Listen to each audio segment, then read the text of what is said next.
After the Second World War, as the world sought justice for the unimaginable horrors inflicted by the Nazis, a shocking discovery emerged. Hundreds of high-ranking Nazi officials had evaded capture and were living in safety, thousands of miles away. How did they escape? And who helped them? Welcome back to the Forgotten Chronicles as we uncover the covert network known as the Ratlines, a complex escape route with alleged involvement from both the Vatican and Western intelligence. In the aftermath of World War II, many of the top Nazi officials and SS officers became wanted fugitives, their names on lists of war criminals to be prosecuted. As Allied forces occupied Europe, numerous Nazi officials sought refuge outside of Europe, aiming to avoid prosecution at any cost. Thus, the Ratlines were born. These escape routes, later dubbed the Ratlines, led many high-ranking Nazis to Argentina, Brazil, Paraguay, and Chile. But this network didn't spring up on its own.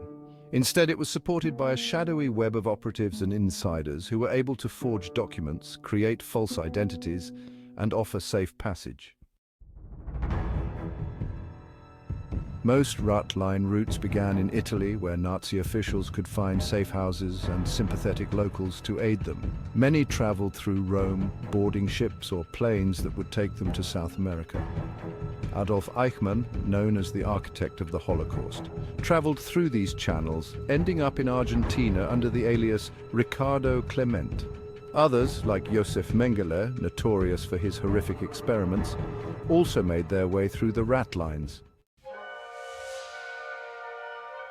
One of the most controversial aspects of the Ratlines is the alleged involvement of certain members of the Vatican.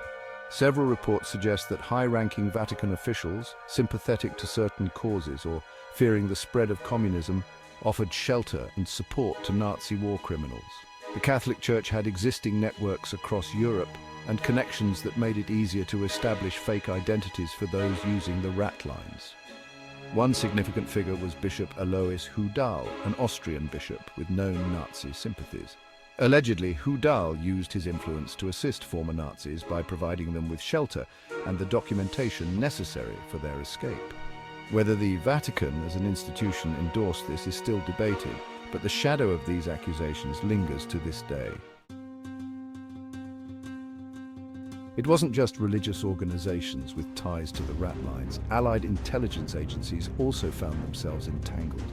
The Cold War was already beginning, and many former Nazis possessed valuable intelligence on the Soviet Union.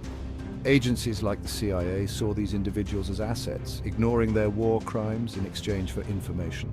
Some believe that Nazi officials offered help to intelligence agencies as leverage for their own freedom.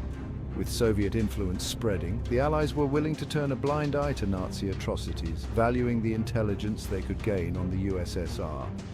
This uncomfortable alliance allowed many war criminals to escape justice, leaving a deep wound in history.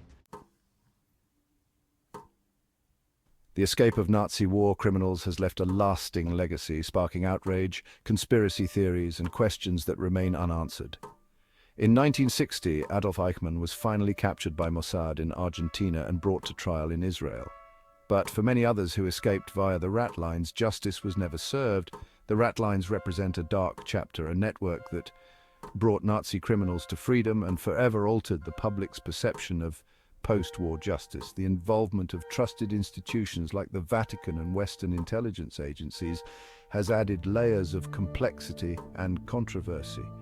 Despite investigations, the full extent of these connections remains a mystery.